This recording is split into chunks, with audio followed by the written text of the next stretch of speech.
자, 그 다음 병호.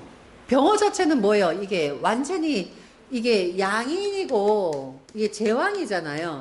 그러니까 요것만 보더라도 엄청 힘이 세죠. 그죠? 그런데 여기 보시면 안에 또 병화하고 정화가 또 들어가 있잖아요. 물론 여기 기토는 있지만 하지만 이 기토 가지고 화기를 전부 다 제압하지 못해요. 그래서 병호 일주는 극과 극이에요. 왜냐면 이게 너무 뜨겁기 때문에 생명체가 살 수가 없어. 그래서 만약에 이게 화기가 있을 때 병호 일주가 되잖아요. 굉장히 안 좋아요. 그래서 여기에는 이 수는 남편이잖아요. 남자 입장에서 금은 여자 부인이잖아요. 그럼 병호 일주가 어떤 역할이 되냐면 수와 금이 다 없어지죠. 그래서 병호 일주들이 대체적으로 배우자 자리가 안 좋아요. 또 거기다가 이게 불화도 바깥으로 드러나는 거죠. 근데 여기다가 오화죠. 여기다 이 자체가 도화잖아요. 근데 이 도화인데 여기는 무슨 도화예요? 장성 도화잖아. 그러니까 장성 자체가 고집이거든요.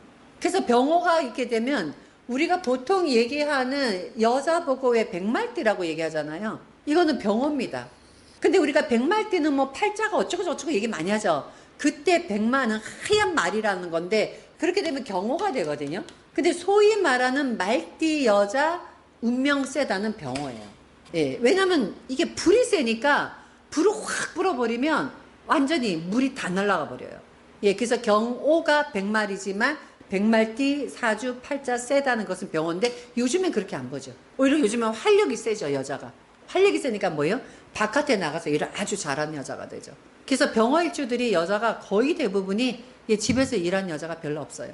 자, 그리고 폭발적인 성격이 있어요. 아까 지금 화기니까. 예. 이게 병호일주가 만약에 부부싸움 하잖아요. 그럼 그 자리에서 보따리 싸갖고 나와버려요. 그래서 잘못하면은 굉장히, 예, 기복이 심한 운명을 살 수가 있다. 자, 병호일주가 사주 구성이, 안 좋으면 굉장히 폭발적이죠. 예, 그렇기 때문에 이게요. 자기가 순간적으로 화가 나서 일을 저지르는 거야. 이게 오화 자체도 탕화예요. 그러니까 순간적으로 화가 나서 음독하거나 화가 나서 뛰어내리거나 예, 이러한 짓을 하는 것이 예, 병호 일주입니다. 이제는 보는 요령을 조금은 알겠죠. 그죠? 요게 이제 가을이고요. 그 다음에 그 신중에 무토, 임수, 경금 요 특징을 그대로 여기다가 대입하시면 돼요. 그러면 식신이죠. 편간이죠. 편재죠. 그 다음에 또 뭐를 대입하냐면 여기에다가 12운성과 12신사를 그대로 대입하세요. 그러면 여기서 인호수를 대입한다 그랬죠. 인호술에서 요 신이 맨 첫 글자를 충 때리죠. 이게 뭐예요? 역마잖아요. 병화일간에서 신금이 뭐가 되죠? 병이 되죠. 그러면 결국은 이걸로 가지고도 어떤 말이 나오느냐. 요 병화는 식신의 성격과 편간의 성격과 편재의 성격. 식신과 편재가 있으니까 욕심이 많겠구나. 예. 그런데 임수가 있으니까 이렇게 마음이 굉장히 예, 왔다 갔다 하겠구나. 왜냐면 사주에서 일지의 편간이 있잖아요. 편간 자체가 뭔가 나한테 불안한 요소예요. 그래서 사주의 편간이 일지에 있는 사람 거의 다 좀 불안합니다. 그 다음에 또 여기서 보면은 편재성을 가지고 있죠. 이 여기는 그 배우자도 보시면 편재의 배우자, 그 다음에 편관의 배우자. 그럼 배우자 자리에 편재하고 편관이 있다는 거는 배우자 자리가 안 좋다는 얘기죠. 예, 왜냐면 내 남자, 내 여자가 아니니까. 거기다가 식신에 또 편관을 가지고 있기 때문에 식신성을 가지고 있다는 거는 편관을 극한다는 뜻도 되고 또 식신을 죄를 생한다는 것도 되죠. 그 남자는 바람둥이고 여자는 예, 남편을 극한다. 이렇게 해석할 수도 있잖아요. 거기다가 또 역마가 있으니 예, 역마는 뭐예요? 안정된 게 아니잖아요. 굉장히 들락날락 거리는 배우자다. 이렇게 해서 일단은 그거 하나만 하더라도 아 일지가 이러면은 일주에서 병신일주는 이러한 성품이란 건 알 수가 있겠죠. 거의 대부분이 병신일주들은 부부관계 별로 안 좋습니다. 예, 이 부분은 이렇게도 봐요. 내가 천간에 병화가 앉아 있는데 얘가 나를 병들게 하잖아. 거기다 아까처럼 임수가 이거를 치는 형국이 되고 이렇게 되기 때문에 굉장히 자존심 강하고 이상이 높아요. 편재성과 그 다음에 여기서는 편관성을 갖고 있기 때문에 논리정연하고 계산적이면 무엇보다 이득을 먼저 해야 하고 계획성이 뛰어나다. 그 다음에 또 왜 머리가 좋으냐. 이 사주 같은 건 식신도 머리가 좋지만은요. 편관이 사주에 있는 사람은 자꾸만 때리니까 뭔가 위급한 순간이 자꾸만 오기 때문에 사람이 위급해지면은요, 머리가 좋아져요. 어떻게 해야지 내가 이거 위험을 헤쳐나갈 수 있을까 하다 보면 내가 평소에 생각지도 않는 두뇌가 생기는 거예요. 그리고 여기에서 병지에 해당되잖아요. 일지다 병지에 해당되는 사람은 죽음에 대한 공포를 갖고 있습니다. 왜냐면 병든 사람이니까. 병든 사람은 무슨 생각해요? 병든 사람이 가장 무서운 게 뭐예요? 내가 낫지 않고 죽을까 봐 두려워하잖아요. 그래서 이게 병지에 앉아있는 사람이 병에 대한 공포가 있어요. 또 약간은 히스테리가 있다고 했는데 이거는 왜 히스테리성을 얘기하냐면 여기 임수가 있죠. 요 임수는 병화를 치는 것도 되고요. 그래서 만약에 사주가 신약하잖아요. 그럼 두려움이 너무 많이 쌓이는 거야. 쉽게 말해서 편간이 너무 많이 쌓여. 그럼 내가 힘이 있을 때 편간은 오히려 나한테는 득이 되지만 너무너무 힘이 많이 들어. 그게 뭐하고 똑같으냐면요. 사도세자 있잖아요. 사도세자가 굉장히 어릴 때 영리했대요. 근데 이제 얘가 9살 되던 해서부터 너무 어릴 때 공부를 시켜놓으니까 얘가 놀고 싶었던 거야.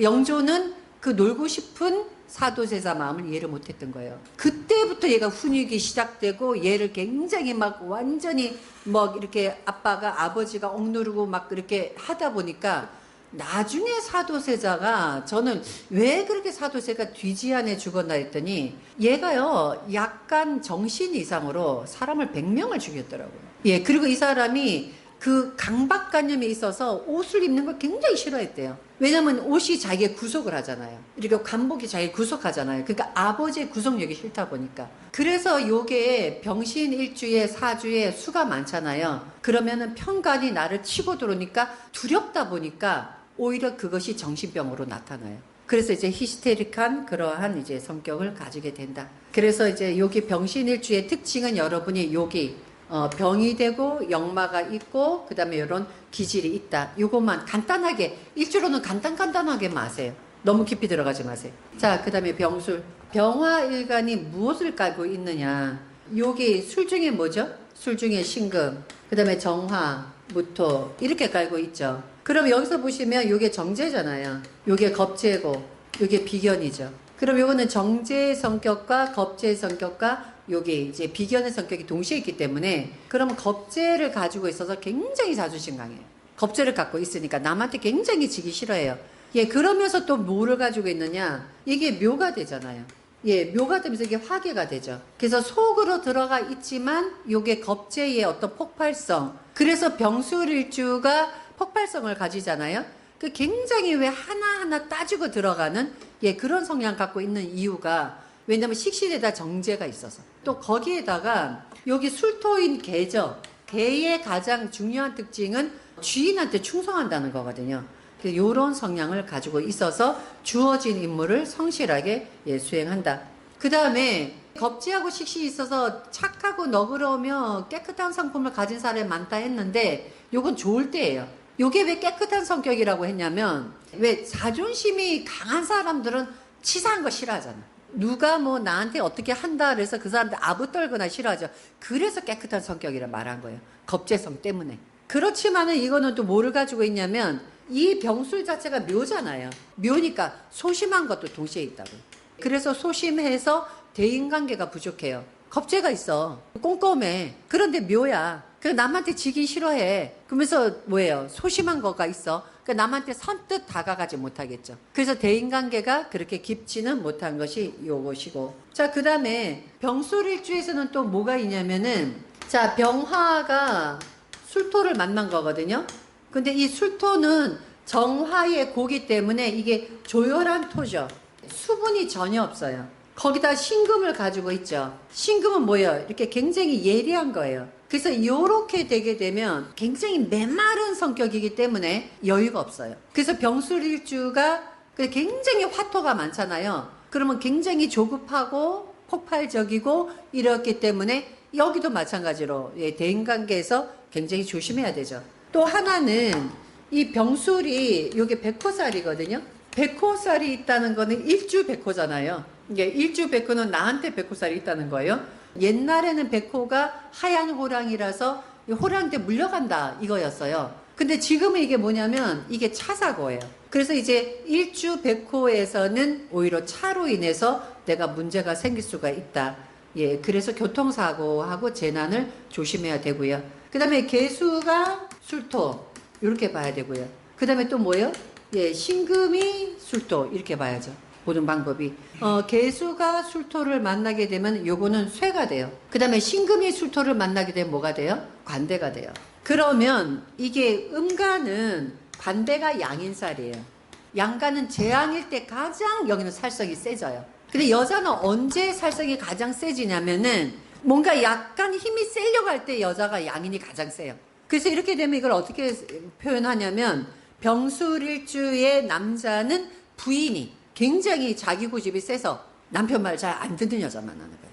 그 다음에 화계성을 가지고 있기 때문에 화계는 이게 이제 종교도 되지만 보통 화계가 외로움이거든요. 자기를 바깥으로 드러내지 않는 거죠. 부부 사이에 조금 문제가 생길 수가 있다. 이걸 조심해야 된다. 요게 병술일주로 태어나서 사주에 화토가 굉장히 많잖아요. 그럼 땅이 굉장히 메마르게 돼요. 이게 땅이 메마르게 되면 뭐가 생기냐면 보통 일반적으로 이게 토가 메마르죠. 피부병이 많이 생깁니다. 그런데 요게 조금 더 진행이 되잖아요. 이게 암이 돼요. 그래서 이게 병술일주인 사람의 사주에 너무 열기가 많고 땅이 메마르면 이제 암계통도 관련이 있다. 이거는 그렇게만 보는 게 아니라 전체적인 걸 보는 거니까 예, 원령을 대입해서 보시면 됩니다. 자, 그 다음에 정축.